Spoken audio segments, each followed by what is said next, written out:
This is a timeless television presentation.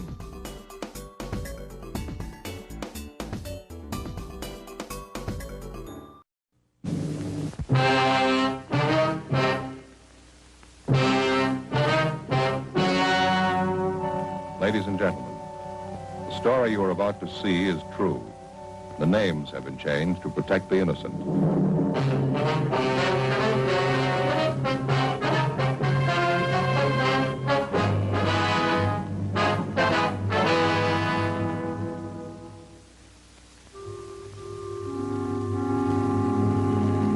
This is the city.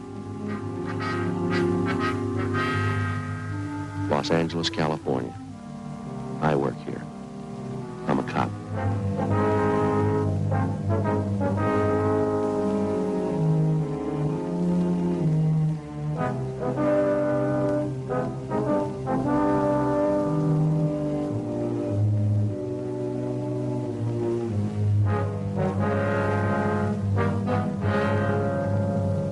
It was Wednesday, June 17th. It was warm in Los Angeles. We were working the night watch out of robbery division. The boss is Captain Didion. My partner's Frank Smith. My name's Friday. We'd gotten a call that a doctor had been slugged in a downtown hotel. The assailant had escaped. We had to find him.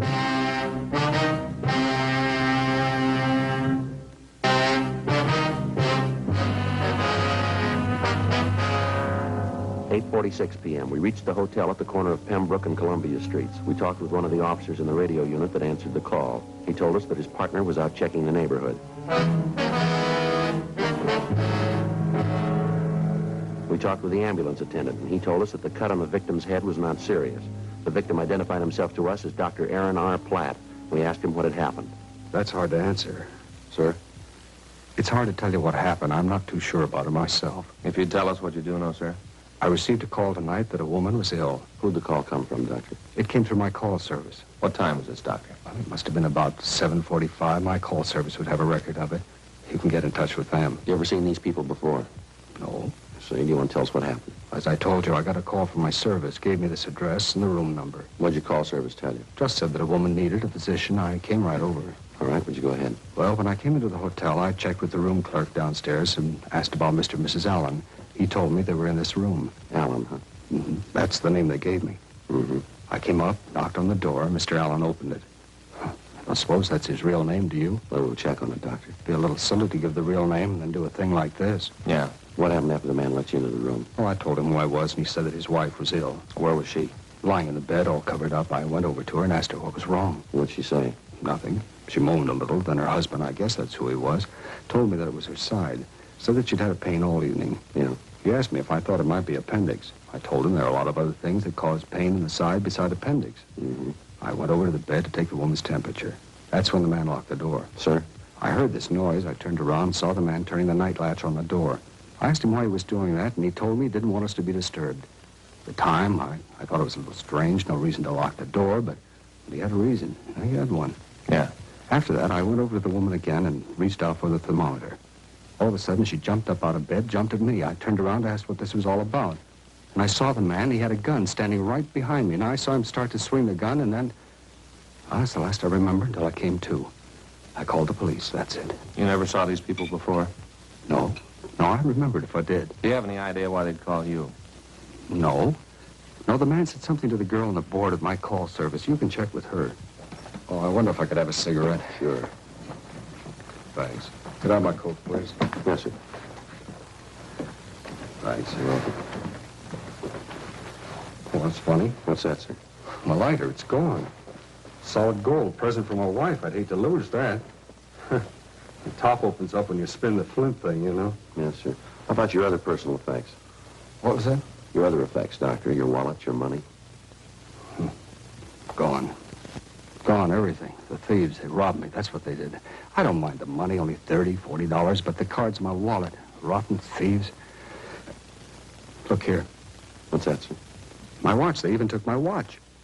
Automatic. It was a good one. My wife gave me that, too. Can you give us a description of these articles? Well, I certainly can. I've got the case and movement numbers at the watch in my office. I can give you that. We'll want a complete description of the man and woman, too, Doctor. Well, I gave one to the other officers. Yes, sir, but we'd like to go over it with you. Oh, all right. Say, wait a minute. Yes, sir? My bag, do you see it? What's that, sir? My doctor's bag. Must be in the room someplace, unless they took that, too. Just sit still, Doctor. We'll look for it. Joe, here it is.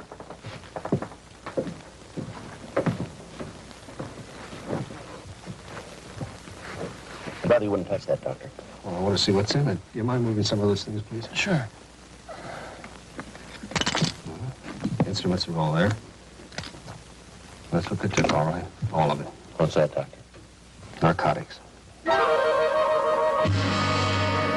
8:59 p.m. We got a complete description of the pair of suspects, and Frank and I called them into the office. R&I had no record of anyone by the name of Timothy Allen answering the description that we'd been given.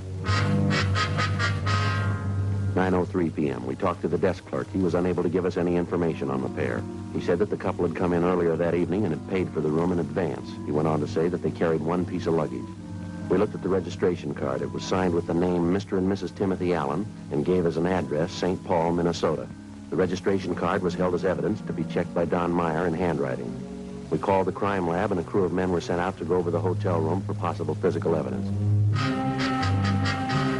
9:27 p.m. We went back to the office and got out a local broadcast and an APB on the pair of suspects. A radiogram was sent to the police department in St. Paul asking for information on the couple.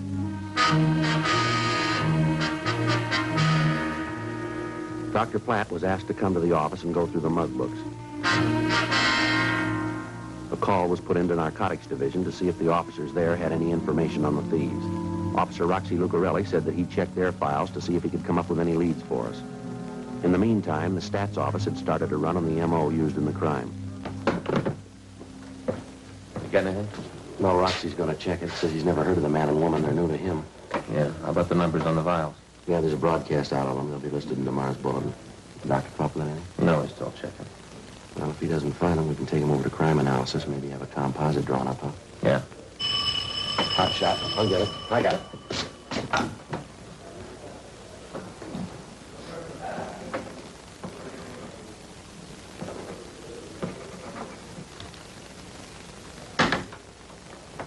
Frank?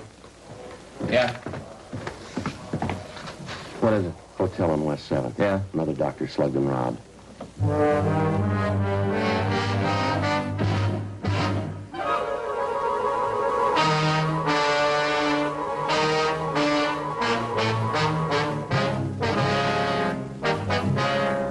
.15 p.m. We arrived at the scene of the latest beating. We talked to the victim, a Dr. Aubrey Baker. The story we got from him was substantially the same as the one Dr. Platt had given us. A call had been put out by a man who gave his name as Allen, saying that his wife needed immediate treatment. Upon the doctor's arrival, the door to the room had been locked, and the doctor had been beaten and robbed of his personal effects and supply of narcotics. The description the doctor was able to give us was the same as the one we'd gotten before. 10:47 p.m. We talked with the desk clerk at the hotel. The description he gave us of the Allen couple matched the one that we had. A check of the registration card showed that the handwriting was the same. We spent the rest of the night running down the leads we had. The stats office had come up with 4 possibles. They were checked out, but they netted us nothing. For the next 2 nights, Frank and I stayed in the field in the hopes of apprehending the pair of thieves. During that time, they hit 3 times. All of the victims were doctors. Each time, the entire supply of narcotics was taken. Monday, June 22nd, 10 p.m. Frank and I checked into the office. There was a message that Captain Didion wanted to see us. Hi, Joe. Frank? Skipper, heard from St. Paul yet? Yeah, I got a radiogram about an hour ago. I got no record on the pair back there. How about the operation? New to them. Mm-hmm. How about this deal you set up? You want to go over it? Yeah, the way we got it figured, this couple's new. Either they just got into town or else they just decided to get a piece of narcotic action in town. Where'd you get that? We talked to Roxy Lucarelli over at Narcotics. Yeah? He's talked to the other fellows in the office. None of them have heard of this kind of operation before. It's new to them, too. Uh-huh. How about informants? If the couple are selling the stuff, there's got to be some rumbles around about it. Well, it doesn't seem to work out that way, Skipper. Roxy says they haven't heard anything about it. This Allen couple must be building up a supply before they start to unload it. Yeah. We had the artist over at Crime Analysis draw up a composite picture of the couple. It's been sent out to all the doctors in the area. When did it go out? Mailed over the weekend. Should happen this morning. Who'd you send it to? All the general practitioners, internists, physicians, and surgeons in the area. Got a list of names from the AMA. They're going to give us all the help they can. We sent out about 1,500 to the osteopaths in the area. They're going to cooperate. Waysmith tells it whenever one of these doctors gets a call to a hotel and it's not a regular patient, they're going to call you. Is that it? Yeah, that's right. And then we can get in touch with the clerk at the hotel and get a description of the people making the call. The doctor waits for us at the desk, and if the couple looks like possibles, well, we go with them. Looks like the long way around. Yeah, it's about the only way we got, though. How many men are you going to need to help cover it? One other team should do it. You're only going to roll on the calls where the description matches? Yeah. Okay. Rafferty and Murphy will work with you on it. Be a team out of the business office if you need any more help. Okay, Skipper. What are you getting from narcotics? Well, they got 4 men on it, running down leads on the dope. They got the serial numbers on the vials. The way Captain Shy tells it, they try to push a single cap of the stuff and they'll nail them. Well, looks good. Hope it works out. Yeah, so do we, Skipper. Robbery, did you? Yeah, just a minute. For you, Friday. Thank you. Friday talking. Yes, sir. Yes, that's right. Who's speaking, please? Dr. Adams? Yes, sir. I see. What's that address again? Yes, I have it. Do you have a phone number? Fine. 416? Yes, sir. All right, we have it. Yes, we know where that is. Right. That's correct. Right. Thank you. Bye. Looks like it started. What do you got? There's a Dr. Adams. We'll know in a minute here if it means anything. Hello, this is Sergeant Friday, Los Angeles Police Department. Yes, that's right. Do you have a name on the couple in 416? Mm-hmm. Could you describe them for me, please? No, there's nothing wrong. Now, just give us a description, would you, please? Mm-hmm. And the woman? I see. Okay. Right?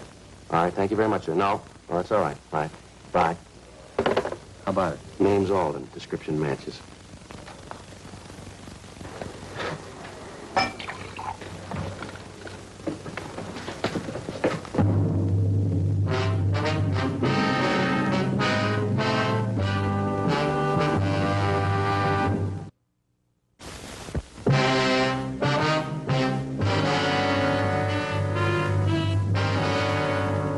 .46 p.m. After checking with the desk clerk at the hotel and talking with the doctor who had made the call, Frank and I went up to the room. The doctor went into the bedroom to see the woman patient. Frank and I talked to her husband, Kenneth Alden. Sure is nice of you fellas to be here, but I don't think there's any reason for it. It's all right. I should have listened to Helen. She said we shouldn't have come. Where you from, Alden? Alden. Huh? I said, where you from? Carthage. Missouri? Sure hope everything's all right. Yeah, Missouri. Either one of you know this Dr. Edmondson? No. Sure hope he knows what he's doing. Helen's kind of little, you know, frail. Sure hope he knows what he's doing. How long you and your wife been here? A week tomorrow. I should have listened to Helen. She didn't think it was a good idea to come out here. I talked her into it. Said we should have a vacation. She was right. I don't know what I'll do if it's not all right. Don't worry about it. Yeah, you can say that. It's not your wife. I've been through the same thing. Yeah? Yeah, twice. Let me tell you, not a thing to worry about. Maybe not in a hospital, but here, a hotel room. I don't know. Believe me, son, it's going to be all right. I wish he'd let us know what's happening. Twice, huh? Yeah, boy and a girl. Helen wants a girl. Don't make much difference to me either way. Did it make a difference to you? Not really. I was kind of glad the first one was a girl. Yeah, it'd be nice. But just as long as it's healthy, that's all that really counts. Awful quiet in there. It seems like we should hear something pretty soon. Take it easy. Yeah, I always thought they had to boil a lot of water. It seems like they always use a lot of hot water. I think that's to keep the husband busy, don't you? Give him something to do. Yeah. How old are yours? Girls 8, boys 6. Oh, I read where that's ideal. 2 years difference. It kind of helps the younger child problem. Helen and I want 4. It's a nice family. Yeah. You see, she's from a family of 6. I'm an only child, so we both feel that a big family's right. Yeah. Sure is quiet in there. You like me to go down and get some coffee? No, not for me. I don't want anything. We gonna be able to take Helen to the hospital? That's up to the doctor, Alden. Yeah, I guess so. Guess it's up to him to say or not.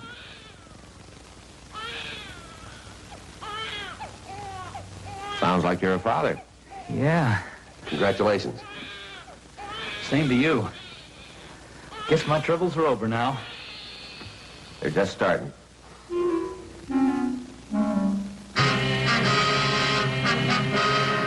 During the next few days, we got a dozen more calls. All of them proved false. However, during that time, the robberies continued. Despite our warnings, doctors continued to answer calls at hotels for people they didn't know. The amount of stolen narcotics grew larger. The outlet for the drugs still hadn't been found.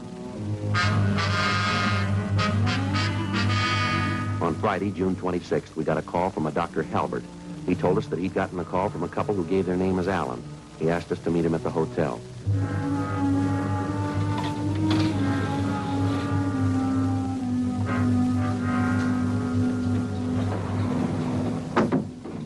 Well, how long ago did they call you, Doctor? About 25 minutes ago. Asked me to come right over. That's when they gave you their names, did they? That's right. Ever treat them before? No, new to me. Think they're the people you're looking for? Well, we don't know. The description we got from the desk clerk matches the suspect.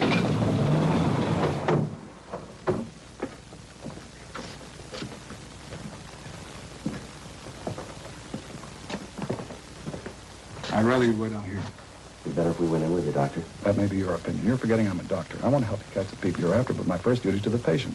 I'm not going to embarrass them by having police officers ask questions. We're here to take care of you, sir. Then do it from the hall. According to your bulletin, the man always locks the door, doesn't he? He has in the past. And that's how you can tell. If he locks the door, then come on in. Well, if that's the way you want it, Doctor. That's the way it's got to be. All right, sir. We'll be right out here if you need us. I hope I won't. So do we.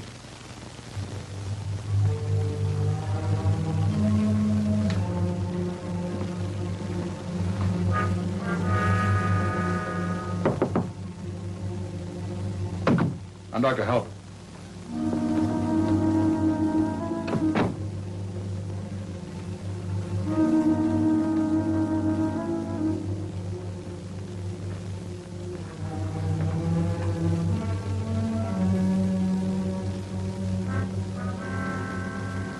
What do you think, sir? I don't know. All we can do is sweat it out.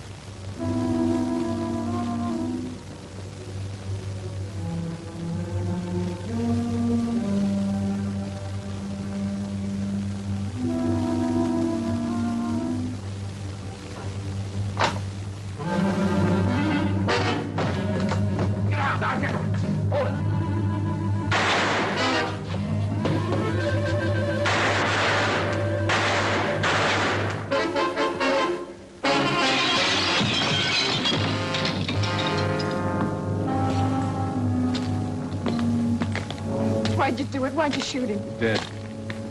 You killed him. We didn't call it, lady. How can you say that? You shot him in cold blood. He's just a kid. You didn't have to kill him. Better call in. Yeah. He was doing it for me. He was helping me, and you killed him. He didn't know. He was just a kid. He didn't know what was going on. I told him what to do. I set it up. You come in here and kill him. I hope you're real proud of yourself, cop.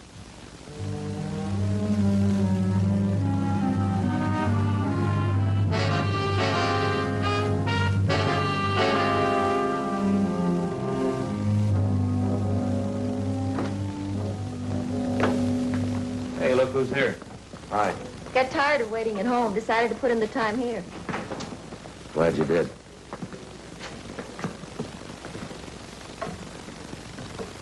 He looks tired, doesn't he? He always looks that way to me. You're getting prettier every day, Ann. Thanks, so are you. How's Faye? Fine. I don't know how you do it, Joe. What she see in you? Get these reports out and we can go home. Long day? Yeah, You do look tired. a little bit.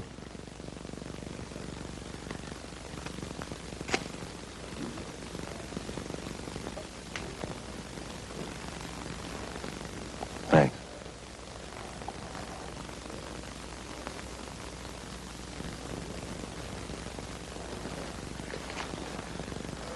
When you get through with your reports, I'll buy you both a cup of coffee. That's the best offer I've had all day. I'll take care of the shooting. You want to get the dead body report?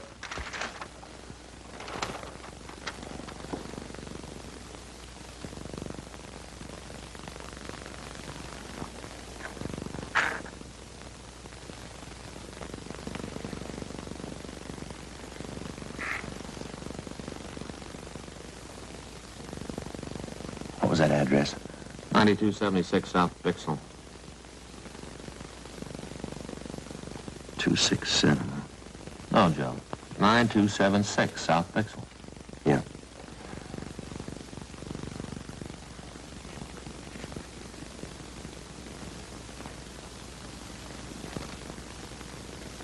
Can't remember the DR number. 1275460. I asked you this morning. You gave it to me. What's the matter? I don't know. Guess I'm just tired. Here, buddy. I'll finish that up.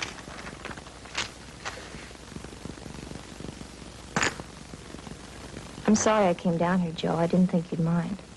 No, that's all right. I'll drop these off at homicide on the way.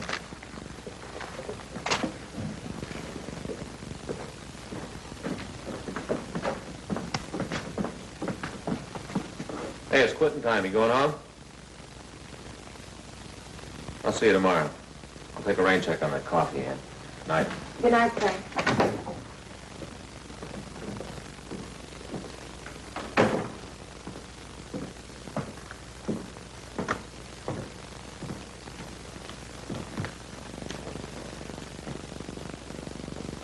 How many are you going to smoke at once, Joe? I guess I am a little tired.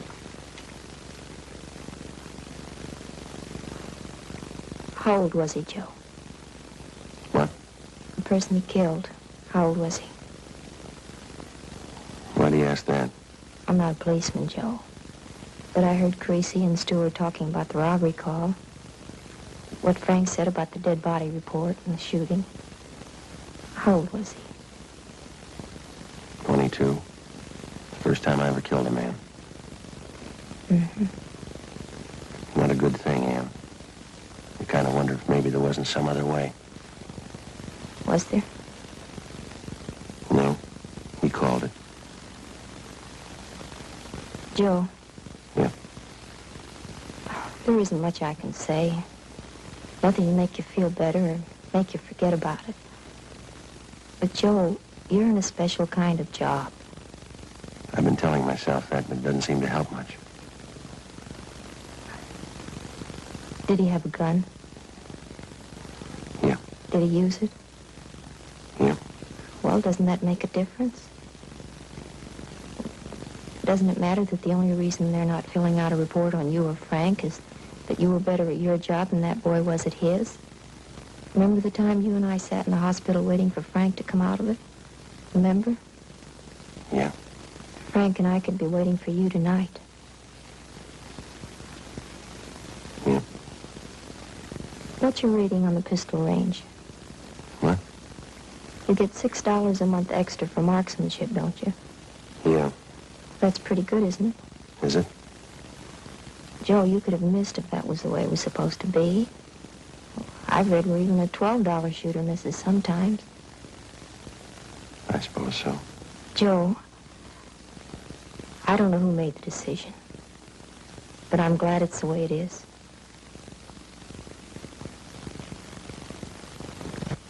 Now, come on. I'll buy you that cup of coffee. All right.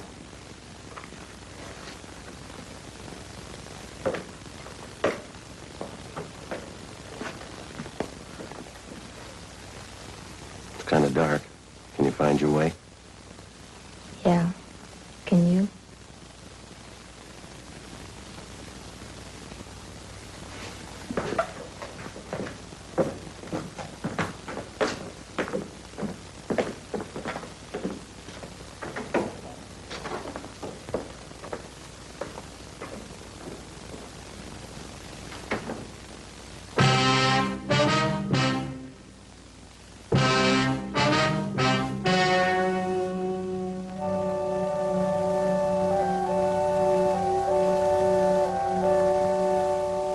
On October 21st, trial was held in Department 98, Superior Court of the State of California, in and for the County of Los Angeles.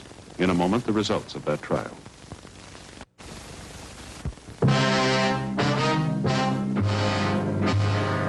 The suspect was tried and convicted of robbery in the first degree, which is punishable by imprisonment in the state penitentiary for a term of not less than 5 years.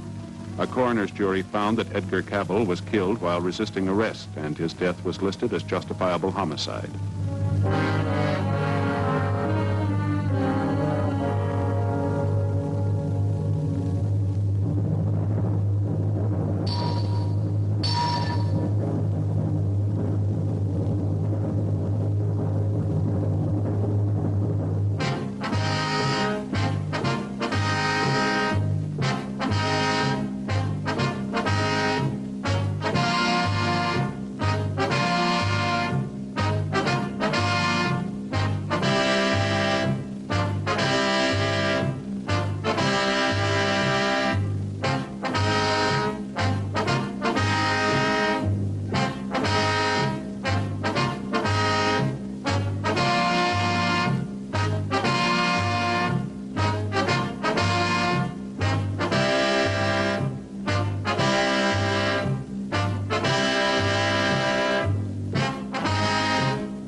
A Timeless Television presentation.